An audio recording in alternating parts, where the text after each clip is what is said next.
Après cela, je regardai, je vis une foule immense que personne ne pouvait compter. C'étaient des hommes de toute nation, de toute tribu, de tout peuple, de toute langue.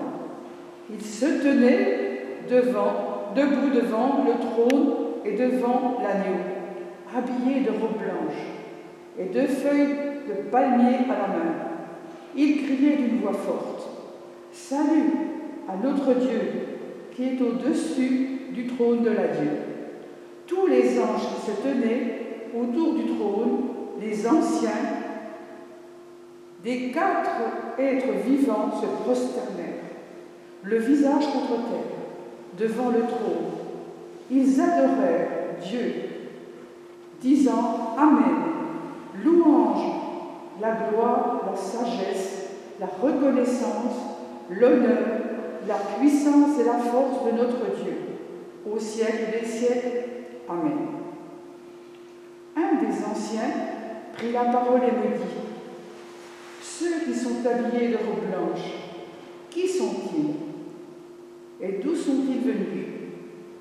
Je lui répondis: Mon Seigneur, tu le sais. Il me dit: Alors, ce sont ceux qui viennent de la grande tribulation. Ils ont lavé leurs robes, ils ont robes blanches dans le sang de l'agneau. C'est pourquoi ils se tiennent devant le trône de Dieu et le servent jour et nuit dans son temple. Celui qui est assis sur le trône les abritera sous sa tente. Ils auront plus faim, ils n'auront plus soif. Le soleil ne les frappera plus. Aucune chaleur brûlante. En effet, l'agneau dit, qui est au milieu du trône, prendra soin d'eux et les conduira aux sources des eaux de vie. Et Dieu essuiera toute larme de leurs yeux. Voilà, je vais ce matin poursuivre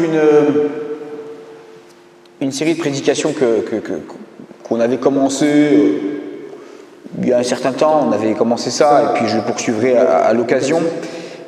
C'est autour des expressions bibliques qui sont de la langue française, qui sont issues de la Bible. Et on avait parlé une fois de l'expression « porter sa croix ». On avait vu d'ailleurs que bibliquement, le sens de cette expression n'était pas tout à fait le même que celui de l'usage dans la langue française actuellement. Et de la même manière, pour désigner une situation catastrophique, on dit « c'est l'Apocalypse ». C'est une expression et le mot « apocalypse » est en français, dans l'usage courant, synonyme de catastrophe, de grand désordre, parfois associé à la fin du monde. Et ce que je vous propose de voir, c'est que dans son sens biblique, le mot « apocalypse » a finalement un sens contraire à ce sens courant.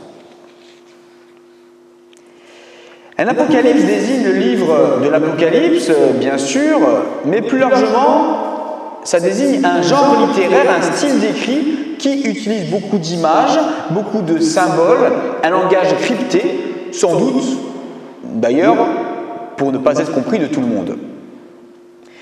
Si vous ne comprenez pas grand-chose au livre de l'Apocalypse, rassurez-vous, vous n'êtes pas seul. Le grand réformateur Jean Calvin, vous le savez, a commenté toute la Bible. Il a fait des commentaires de toute la Bible, sauf de l'Apocalypse, parce qu'il ne comprenait rien. Donc on est en bonne compagnie si on ne comprend pas grand-chose au livre de l'Apocalypse. Le livre de l'Apocalypse de la Bible est un recueil de visions, des visions impressionnantes, présentées au premier verset du livre comme une apocalypse de Jésus-Christ transmise par Jean et qui se présente aux destinataires comme leurs frères et leurs compagnons dans la persécution. Ce Jean est peut-être l'apôtre Jean ou un autre Jean.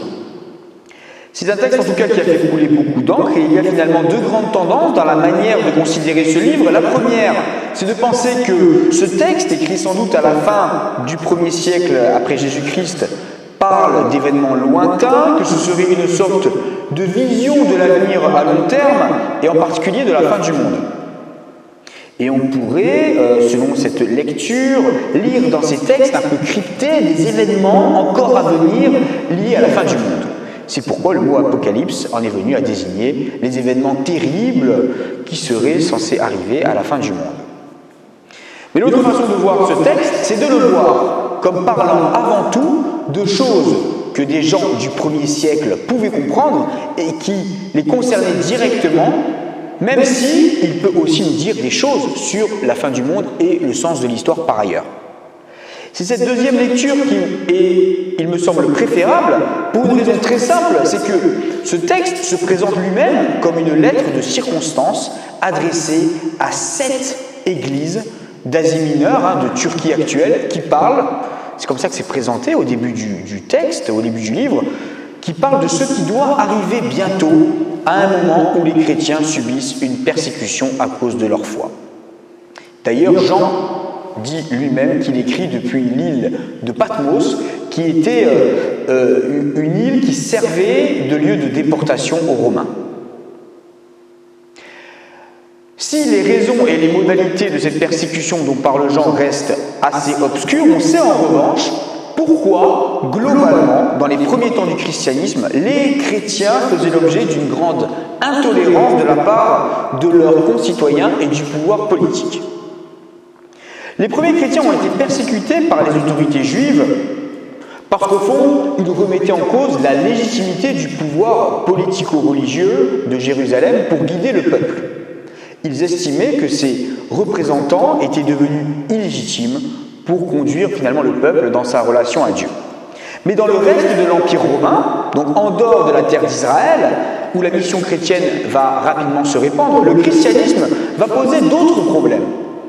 Étant donné que le Messie qu'attendait Israël était arrivé, les premiers chrétiens considéraient qu'il était temps pour les gens de toutes les nations, c'est ce que Paul dit dans l'extrait du livre des Actes, que des gens de toutes les nations et de toutes les cultures étaient appelés à se tourner vers le Dieu d'Israël et donc d'abandonner leurs anciennes croyances en ce que les chrétiens considéraient comme des faux dieux. Le souci, c'est que dans le monde gréco-romain, on estimait que pour être protégé, pour vivre sans trop de soucis, au niveau personnel, au niveau familial et au niveau sociétal, il fallait respecter et honorer un maximum de dieux, de divinités, et donc les nombreux dieux qui, d'après eux, existaient. On vouait un culte, on faisait des petites prières, des invocations aux dieux qui protégeaient son foyer, qui protégeaient sa ville, qui protégeaient tel ou tel domaine de la vie, qui protégeaient son peuple, et on faisait même des sacrifices et des honneurs aux autorités politiques qui étaient parfois considérées aussi comme des dieux.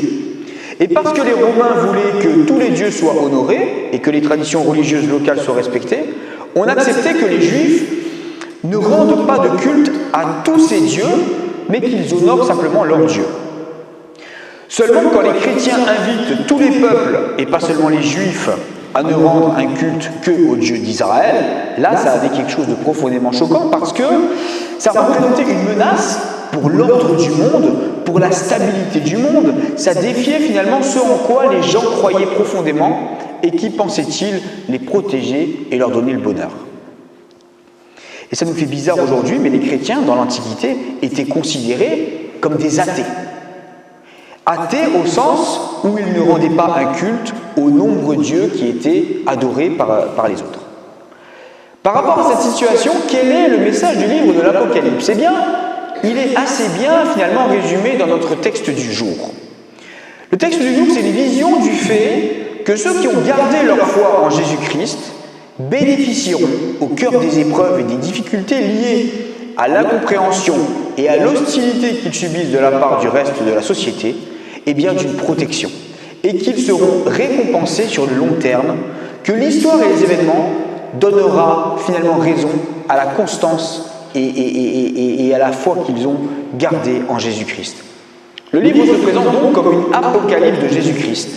Et apocalypse, ça veut littéralement dire révélation et dévoilement. Le livre révèle, dévoile que dans les événements déroutants, déstabilisants de l'histoire et de la vie des croyants, eh bien le Christ garde le contrôle. Il peut faire l'objet de notre confiance quoi qu'il arrive et que l'histoire va bien se finir. L'histoire du monde, mais aussi notre histoire, nos histoires, si elles sont vécues dans la foi, vont bien se finir. Au fond, Apocalypse, au sens biblique, Apocalypse de Jésus-Christ ne veut pas dire catastrophe annoncée par Jésus-Christ, mais veut d'abord dire sérénité, confiance, paix, même au cœur des catastrophes. Ce message du livre de l'Apocalypse, dans son contexte, rappelle que être chrétien, ce n'est pas seulement adhérer à des croyances que la société ne partage pas, mais c'est aussi résister à des croyances que le reste de la société partage, dans la conviction que Christ reste et demeure le maître de nos vies, de l'histoire et des événements. C'est donc faut considérer que le vrai bonheur, la vraie sécurité, la vraie paix, le vrai confort à plus ou moins long terme, et bien sûr à l'échelle de l'éternité, se trouve dans la relation au Christ, dans la foi chrétienne, dans la confiance en Dieu Père, Fils et Saint-Esprit, et pas ailleurs. Alors on peut se poser la question, à quelle croyance finalement sommes-nous appelés à résister aujourd'hui en tant que chrétiens? À quelle croyance sommes-nous appelés à résister aujourd'hui? Il y en aurait beaucoup sans doute, mais je crois qu'il y en a deux principales desquelles découlent toutes les autres. La première croyance à laquelle je crois que nous sommes appelés à résister en tant que chrétiens, c'est cette croyance que le bonheur se trouve dans tout ce qui est matériel. Que le bonheur est quelque chose de purement matériel. Que la vie, l'épanouissement se trouve dans la consommation et la multiplicité des possibilités matérielles. C'est l'idée qu'une société et les individus vont mieux à mesure qu'ils peuvent acheter, qu'ils peuvent jouir, qu'ils peuvent satisfaire des besoins purement matériels. Pourtant, qu'est-ce que l'argent? Qu'est-ce que le matériel? Qu'est-ce que la bonne nourriture? Qu'est-ce que les plaisirs de la vie sans la paix de l'âme?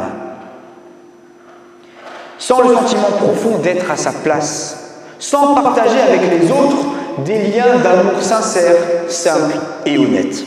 Sans vivre en un mot en communion réelle avec Dieu, avec sa création et avec les autres. Et quand on met tout ça en premier, la recherche d'être à sa place, la recherche de liens d'amour sincères, la recherche de vivre en adéquation avec certaines convictions, quand on met ça en premier dans nos choix, dans nos décisions, dans nos préoccupations, on nous traite parfois d'idéalistes, on nous traite de fous, on nous traite de rêveurs. Mais j'ai envie de dire, et alors? Et alors? Nous savons que l'homme ne vivra pas de pain seulement, mais de toute parole qui sort de la bouche de Dieu. Et la seconde croyance à laquelle nous sommes peut-être appelés à résister, c'est un peu la croyance inverse. C'est la croyance naïve, facile, sans discernement, en toutes les offres et les discours très spirituels que l'on peut entendre aujourd'hui. Magie, maraboutisme, sorcellerie, guérisseur, voyance. Il y aurait d'autres exemples. Le vide spirituel de notre génération a laissé place à une grande offre spirituelle, à des discours très spirituels, qui sont parfois de la pure charlatanerie, il faut bien le dire, mais qui sont parfois beaucoup plus problématiques dans la mesure où ils nous mettent en lien avec ce que la Bible appelle des esprits mauvais. Notre ancrage dans la foi chrétienne et la tradition chrétienne nous invite, je crois, au discernement par rapport à tout ce qu'on peut entendre, à toutes ces nouvelles spiritualités, religiosités qui sont séduisantes et très à la mode. Tous ces gourous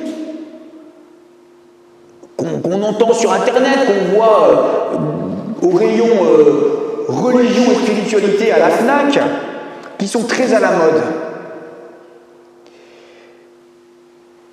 Et résister aussi nous sommes appelés, je crois, du coup, à résister à cette ère du temps qui considère que tout ce qui peut nous faire du bien, tout ce qui prétend nous apporter des réponses séduisantes et souvent rapides et faciles à nos problèmes est bon. nous appelle à résister à cette ère du temps qui consiste à considérer la spiritualité comme un marché où on choisit ce qui nous plaît, sans discernement et sans nous poser de questions.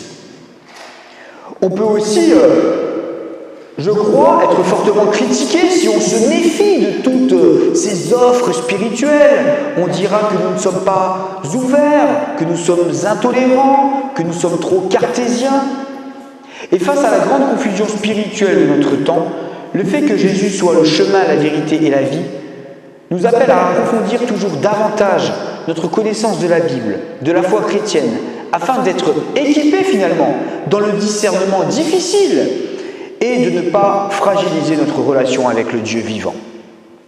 Apocalypse, donc, dans son sens biblique, c'est au fond le contraire du sens commun d'aujourd'hui de l'expression qui renvoie à la catastrophe. Apocalypse est synonyme aujourd'hui de catastrophe, mais ce n'est pas ça au sens biblique. Apocalypse, ça veut avant tout dire que quoi qu'il arrive, tout va bien.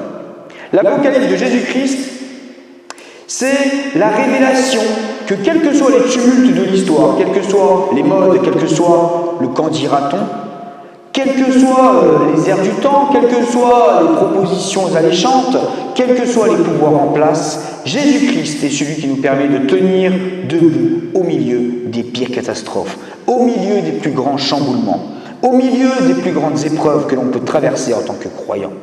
Il nous appelle à résister à des croyances qui peuvent être majoritaires, qui peuvent être dominantes, qui peuvent être imposantes, mais qui sont trompeuses.